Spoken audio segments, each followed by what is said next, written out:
2024년 11월 서울의 한 판자촌에서 화재가 발생했습니다.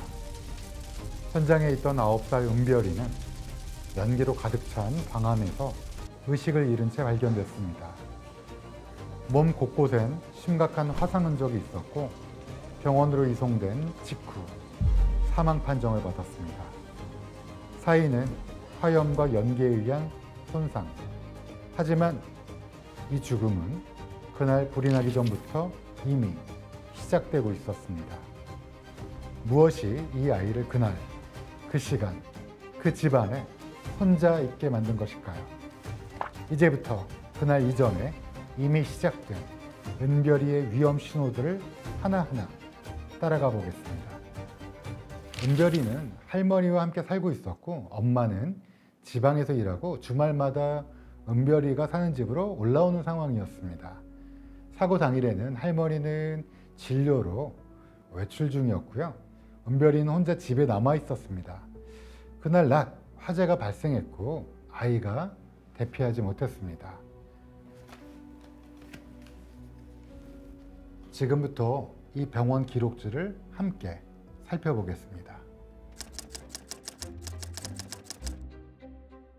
기록에는 피부 발진, 식욕 부진, 체중 감소, 어깨 통증 증상이 반복적으로 적혀 있었고 할머니가 허리 통증을 호소했습니다. 그렇다면 은별이의 죽음은 아이와 보호자의 건강 문제 때문이었을까요?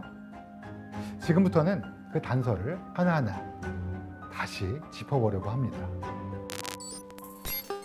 은별이의 사망 원인은 화재사였습니다. 하지만 부검 결과를 보면서 저는 좀 이런 생각이 들었는데요. 이 아이의 죽음은 그날 시작된 게 아니라 이미 오래전부터 몸에 위험 신호를 보내고 있었던 게 아닐까 하고요.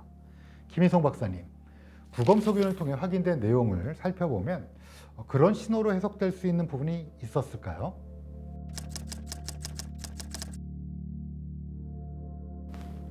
아이의 체중이 또래 평균에 비해서 현저히 낮네요.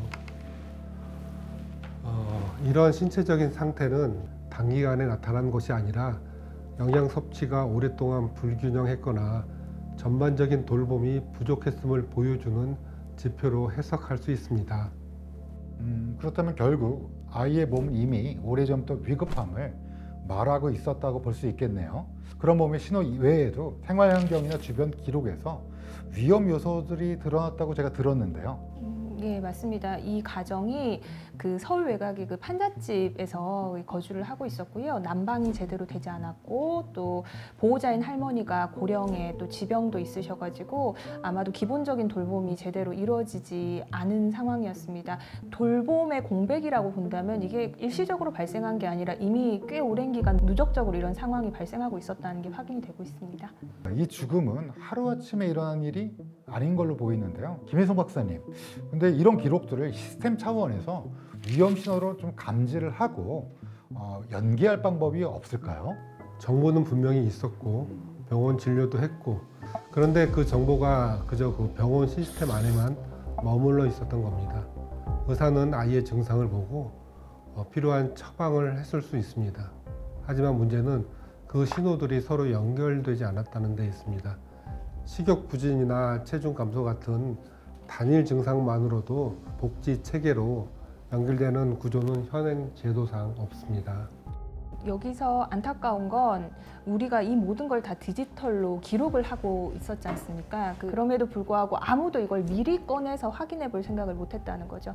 사건이 벌어지고 은별이가 사망하고 나서야 겨우 이걸 들여다봤다는 게 큰 문제라고 생각을 합니다. 다 듣고 보니까 마치 하나하나가 불이 나기 전 울렸던 경고음 같다는 생각이 듭니다. 그런데 우리가 그 소리를 못 들은 게 아니라 이 소리가 서로에게 전달할 장치가 없었다는 생각이 드는데요. 그날의 상담 일지를 펼쳐봅니다. 신수경 변호사님, 기록은 어떻게 되어 있나요?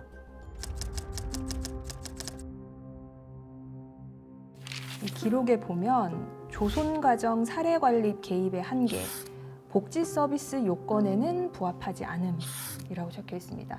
뭔가 이 위험 신호로 볼 수 있는 내용들이 확인이 되기는 하는데요.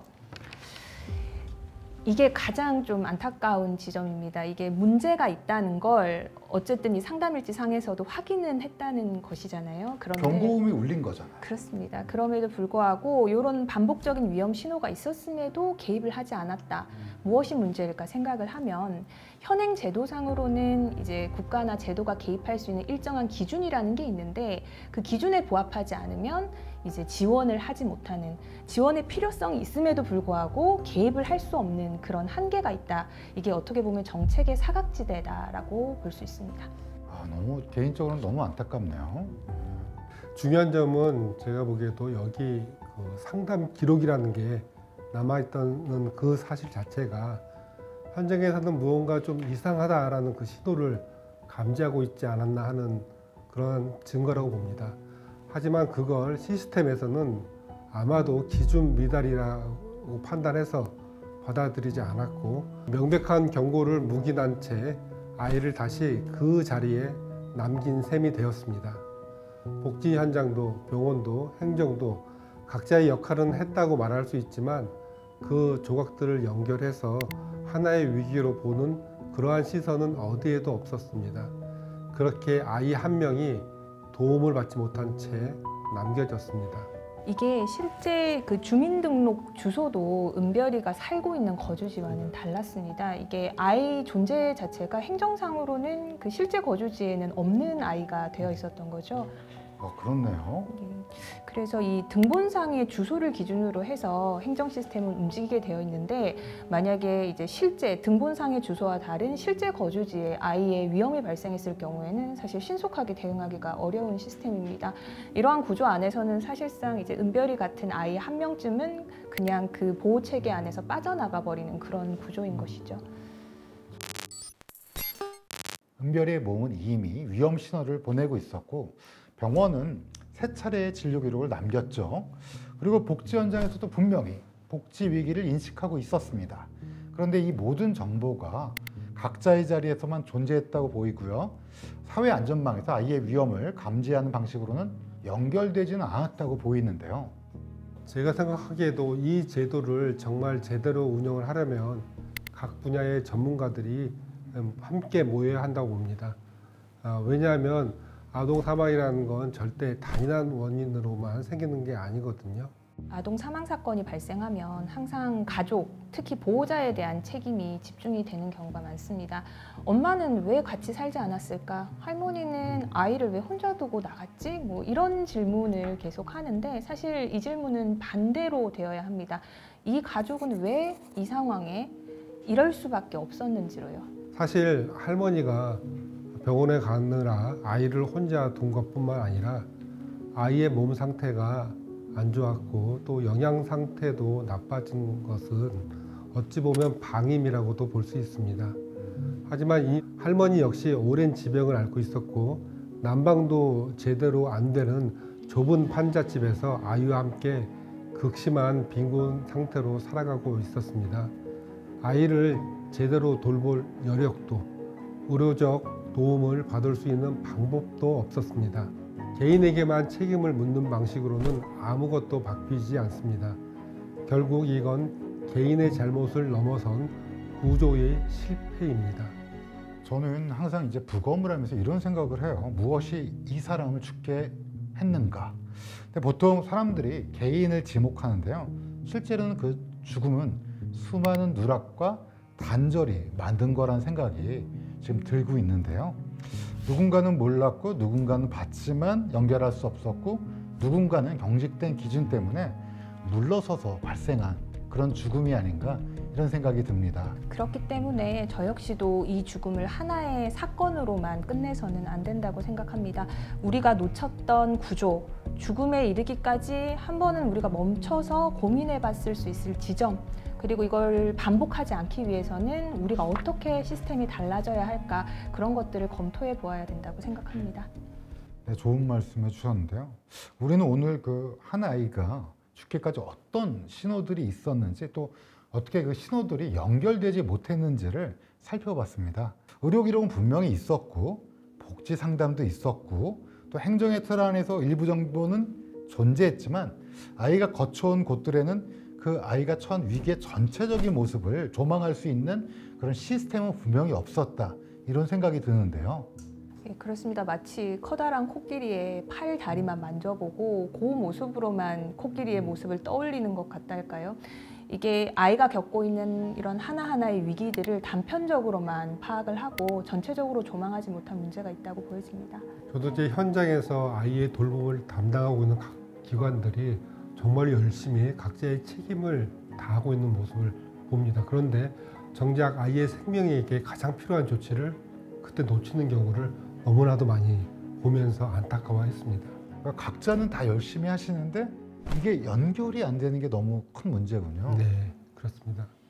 그러니까 이러한 사건들이 계속 반복되고 있습니다. 이 반복되는 이유 자체가 사건이 발생한 이후에라도 이런 시스템이 근본적으로 달라지기 위해서 이런 구조들의 문제점을 짚어봐야 되는데 우리가 과연 어디에서 아이를 놓쳤던 것인지 나중에 또 어떻게 바뀌어야 되는지에 대한 고민들을 공적으로 검토할 수 있는 절차가 마련될 필요가 있다고 할 것입니다. 사실 그래서 그 검토의 장치가 아동 사망 검토 제도인데요. 이 제도는 왜 아이가 죽었는지 따지는 게 아니고요. 어떻게 하면 살릴 수 있었는지를 되짚는 제도입니다. 다 아시겠지만 의사, 경찰, 법의학자, 복지 전문가 같은 여러 분야의 전문가들이 함께 모여서 정보를 나누고 분석하고요. 그렇게 모아진 정보를 바탕으로 제도를 바꾸고 또 아이를 보호하기 위한 사회적 시스템이 바로 아동 사망 검토 제도입니다. 오늘 우리가 들여다본 이 죽음은 단지 하나의 사고가 아니었습니다. 아이를 중심으로 두지 않는 사회는 반드시 누군가를 다시 놓치게 됩니다. 그래서 우리는 이제 그 죽음을 기록하고 검토하고 다음 생명을 지키기 위한 시스템을 만들어야 합니다. 3부에서는 아이의 죽음을 그냥 지나치지 않고 멈춰서 들여다보았던 사람들의 이야기, 그리고 그 검토가 어떻게 다음 아이를 살려내는지를 함께 따라가 보겠습니다.